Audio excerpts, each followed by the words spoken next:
Kumho FIA TCR World Tour heads to South America for rounds 7 and 8 of the 2024 season, with the fabled Autodromo Jose Carlos Pache circuit, better known as Interlagos, hosting the World Tour regulars alongside their TCR South America and TCR Brazil counterparts.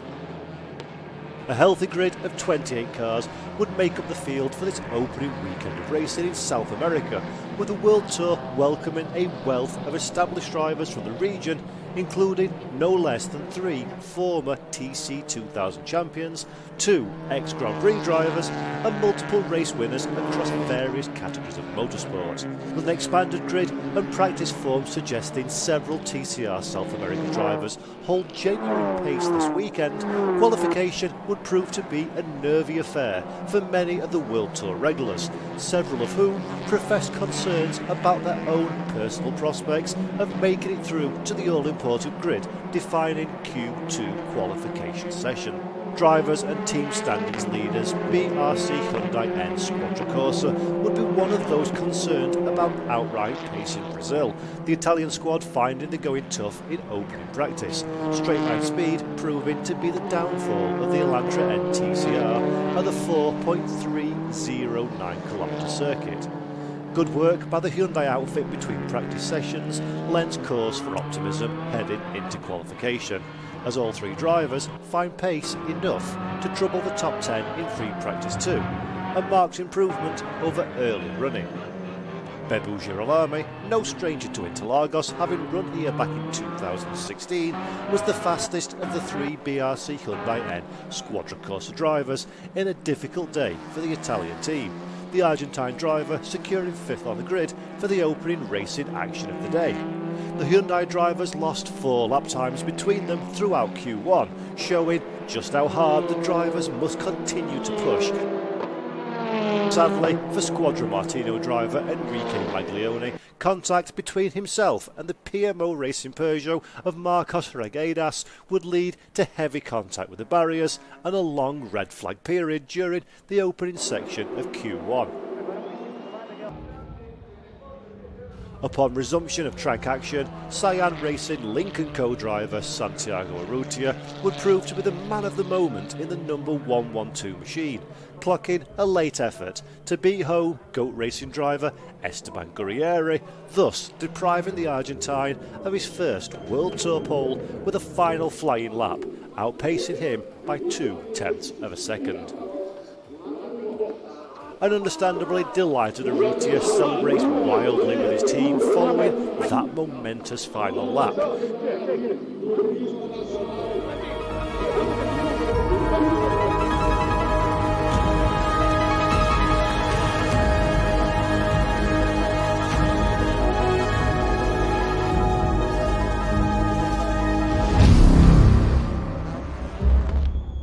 Race 1 would see Santiago Urrutia and Esteban Gurrieri start from the front row, with Jan Elishay and Marco Butti mirroring manufacturer symmetry with their front row counterparts in 3rd and 4th places respectively.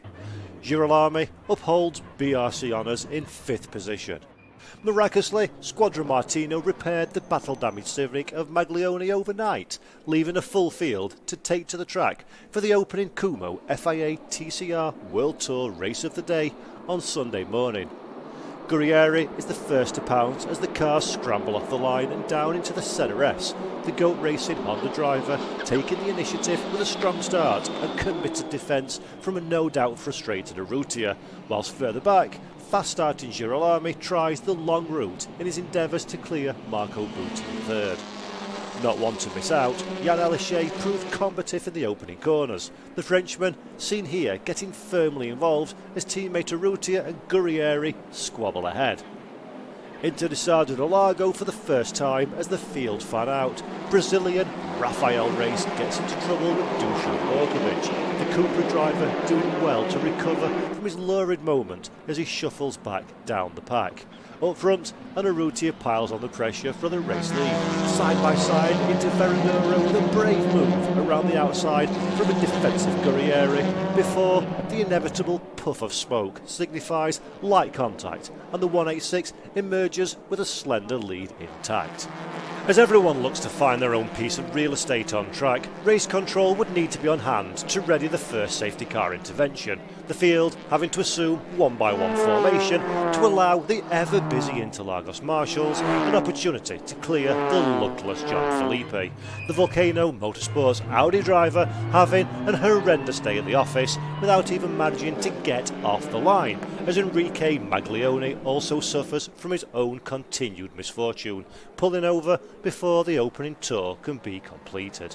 Quick work on site minimises delays, both cars having been recovered to the sidelines in order to allow new race leader Esteban Guerrieri the opportunity to wind up the field for the rolling restart.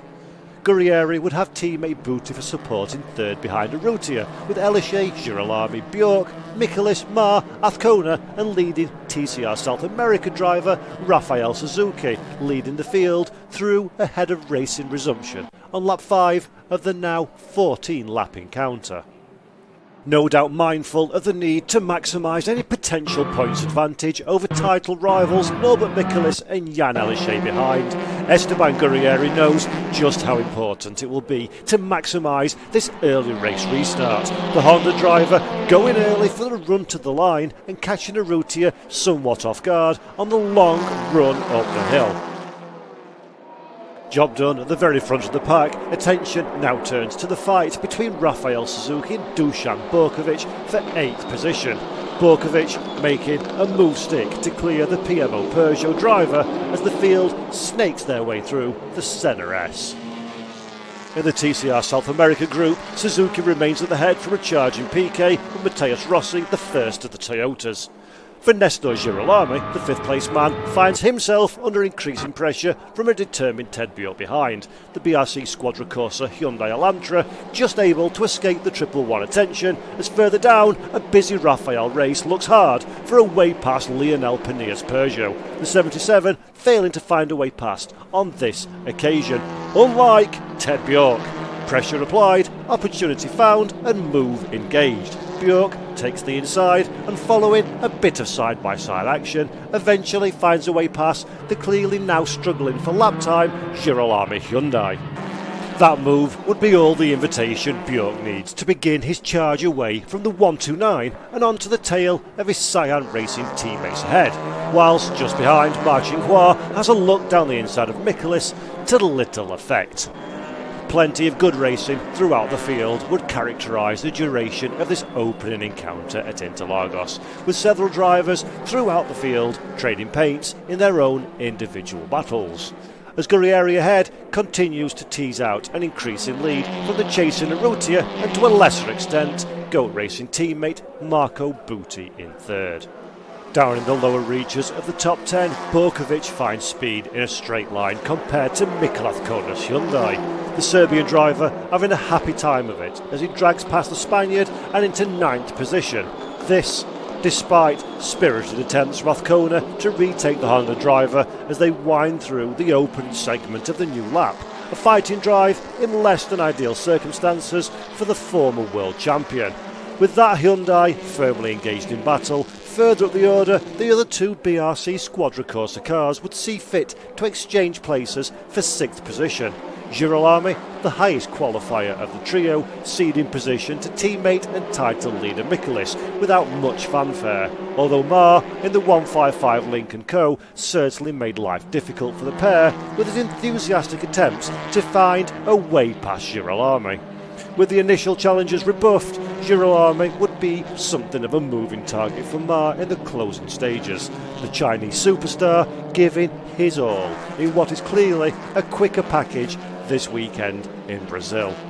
Keeping tabs just behind would be the ever-impressive Suzuki, leading the South American charge in 11th for PMO Motorsport. The Brazilian veteran would find himself in prime position should an opportunity arise ahead, tracking, as he was, the increasingly fraught battle between the Hyundai, Lincoln Co and Honda drivers in front.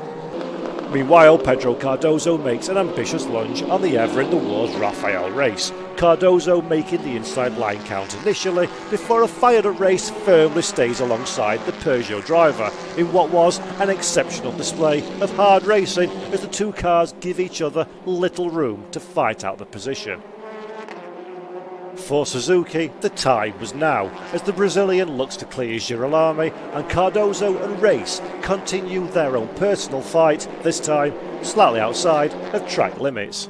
Bags full of enthusiasm and confidence, Suzuki and Girolami enter Ferradura almost as one. Suzuki eventually elected for the switchback move to secure the position, aided as it was by a mistake from Girolami's Hyundai into SA. With a pass made, Girolami could do little to respond, the Argentinian driver pushing hard before it coming together on the final lap with Matheus Rossi and Nelson Piquet Jr. led to an early end for the Toyota driver. Heavy front contact with the barriers, scant reward for a solid drive from Rossi.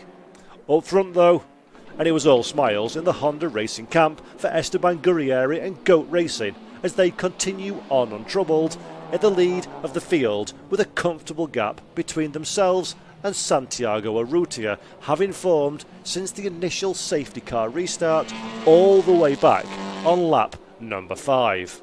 As we take a slowed down look at the Rossi incident seen here, attempting to find a way past the Hyundai before a somewhat caught out Nelson Piquet Jr. gets into all sorts of trouble in the Honda, running out of first patience and then road before the inevitable contact puts pay to any further participation for the Toyota Team Argentina machine.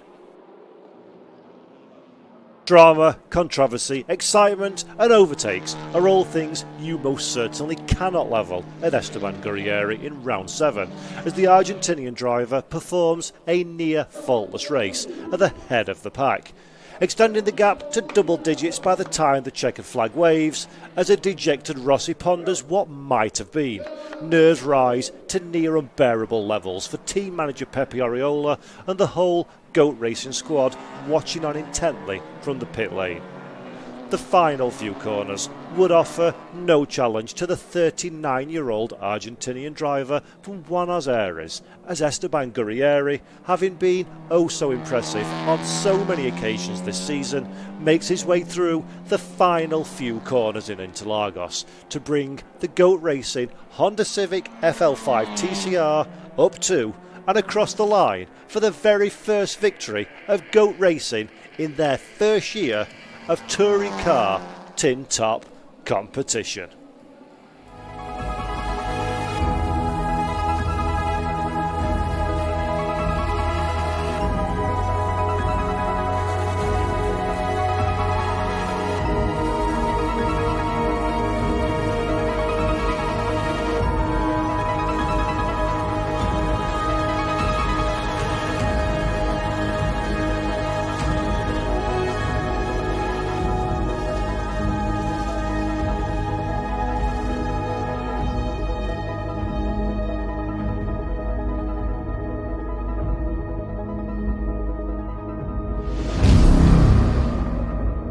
Reverse grid race 2 would see Miklas start on pole from Marcin Hua and Rafael Suzuki, with Race taking up 4th position just ahead of Ted Bjork and Bebo Girolami in 6th. 7th goes the way of Marco Butti, Jan Aleshe's 8th ahead of race 1 winner Esteban Guerrieri, with Santiago Urrutia rounding out the top 10. Notably, Matheus Rossi and Lionel Pernilla wouldn't make the start of this second race.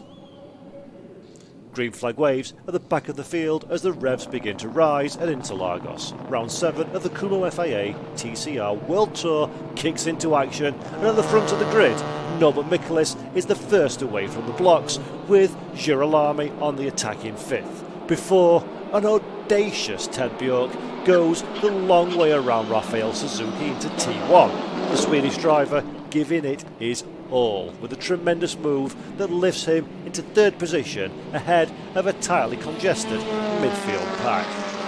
A pack containing one John Felipe, the Volcano Motorsport driver back in action following his race 1 troubles. Nestor Girolami would be another of those drivers on the move early. Here we see Rafael Race powerless to resist the Argentine as Girolami slides up the inside into Descida de Largo. Nip and tuck they go as 7 cars all do battle for that 5th position, with Jan Aleshe next to have a go, vulnerable as he is on the less favoured outside line on the approach to Ferradura. With Girolami wide, and race on the attack, Elishay is left with little room to manoeuvre in an ever-diminishing gap. The resultant damage spitting the Frenchman off the circuit, with damage that would eventually send the Lynk & Co into pit road and a dispirited 20th place final classification. Further back, Mikolaj Kona shows signs of damage in the 196 as Piquet attacks, while seemingly the entire field runs side to side in the opening few on-track exchanges. Guerrieri, meanwhile, is wasting little time in his own impressive charge, from 10th on the grid to this tidy overtake on the hobbled Girolami to promote the Honda driver to 5th, with Santi Urrutia closely in tow. Girolami would head down pit lane immediately after this pass. Up front, Ma is in no mood to settle in his pursuit of the lead, using the straight line speed of the Lynk & Co to good effect on the run to T1. The ever-wily Michaelis has the line covered and with a brave move on the brakes just about holds on, as further back a much more dramatic but equally effective move is being deployed by Urrutia against Guerrieri. The three Go Hondas are in danger of tripping up over themselves, not unlike Galid Osman behind. W2 Pro GP driver Osman gets back on track. Girolami is stationary in pit lane, and a battle involving Fabio Iannantuono, Thiago Vivacqua and Juan Casella rages for 13th position.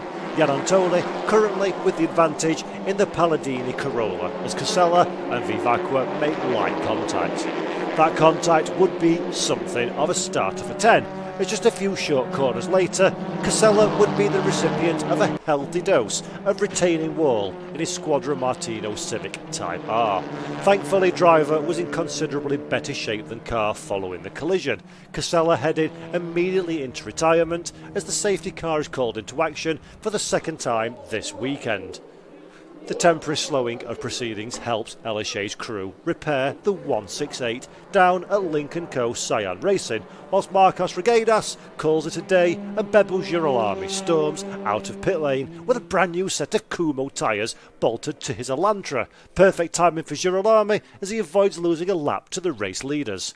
The accident for Casella is no less dramatic on second viewing, as slow-motion replays do little to dampen the sickening thud of car into wall that brings an early end to what has otherwise been a solid weekend's work for the Uruguayan driver.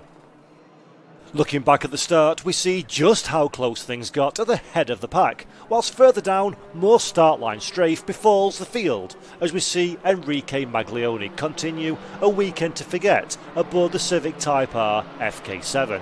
Slow starting from 23rd position, the field does well to avoid collecting the car, as everyone, thankfully, dodges their way through on the run to T1. And at the front, we see again that delicious overtake by Bjork that wins the Swedish driver not one, but two additional places on the run through the Senarist downhill sweepers. That particular move would pay dividends in the long run for Bjork, helping to establish a platform on which the driver of car 111 used to good effect for an eventual second step of the podium, adding another significant points-paying day to those acquired at Mid-Ohio and in the 5th place earlier in the day. Another look at the Elishay race and Girolami incident again shows how quickly things can go wrong on track. Elishay at least continued post-repair. Such is the scant consolation team and driver will find from today. No such luck for weekend debutant and former Formula E champion Nelson Piquet Jr. The son of triple Formula 1 world champion Piquet Sr., Nelson had a promising, if interrupted, weekend in Interlagos. However, this damage to the front left would prove critical to Piquet's chances in the second race of the afternoon. Fortune favours Girolami as he catches the rear of the neutralised field, whilst Nelson Piquet Jr. is back on pit road. New tyres and running repairs, the order of the day for the Squadra Martino driver. With the safety car set to come in at the end of the lap, Norbert Michaelis leads the field around from Marshall Clark, Ted Bjork and Rafael Suzuki, himself having another good start and leading the South American contenders. With everybody in position and once the green flag waved, the field began to settle down somewhat. The main draw for everybody's attention would absolutely be on the battle raging between Lynk & Co Cyan Racing and the GOAT Honda. With Ma dropping behind Bjork and Urrutia earlier into green flag running, the Chinese driver rapidly found himself under threat from the charging Esteban Guerrieri behind. Having worked his way up from 9th on the grid, an in-form Guerrieri was scintillating in the closing stages, applying heavy pressure to the Chinese driver in a futile attempt to wrestle himself into podium contention. Despite repeated efforts, Ma would stand firm on track, keeping the Honda at bay for an eventual 3rd and 4th place finish respectively, once a time penalty for Urrutia was applied to the final classification. That 5-second penalty would be for this infraction, Urrutia having crossed the pit lane blend line in his successful bid to overtake the Rafael Suzuki-driven PMO Motorsport Peugeot 308 TCR earlier in the race. Up front though, and it was all about this man, Norbert Michaelis. The reigning champion defying even his own expectations to convert reverse grid pole position into what proved to be a commanding lead, heading into the final lap of what was a slightly longer race than usual, up 5 minutes on the morning encounter for a total distance of 30 minutes plus 1 lap.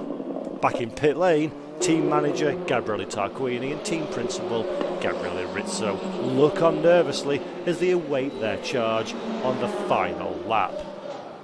Heading into this weekend and following a difficult shakedown and pair of free practice sessions, the BRC Hyundai N Squadra Corsa team held out little hope of a strong showing in Brazil, citing a lack of outright straight line speed as a key weakness likely to limit the potential results on offer. With just a few corners left to go, Norbert Michaelis can secure and look back on a 6th Kumho FIA TCR World Tour victory with a sense of pride and achievement. The 39-year-old Hungarian driver has put in a faultless performance aboard the number 105 Hyundai Elantra N TCR, extending his championship lead over Esteban Guerrieri to 15 points, ahead of the World Tour field reconvening in just a couple of weeks' time at the El Pinar circuit in Uruguay for rounds 9 and 10 of what has been an incredible season to date. With the points in his back pocket and a new contender in Esteban Guerrieri moving up to 2nd place in the standings, the 2024 Kumho FIA TCR World Tour continues to go from strength to strength. The year ahead is very exciting, but the here and the now is all about one man and one team. Norbert Michaelis and the BRC Hyundai N Squadra Corsa team are victorious here in Interlagos for round 8 of the World Tour in South America.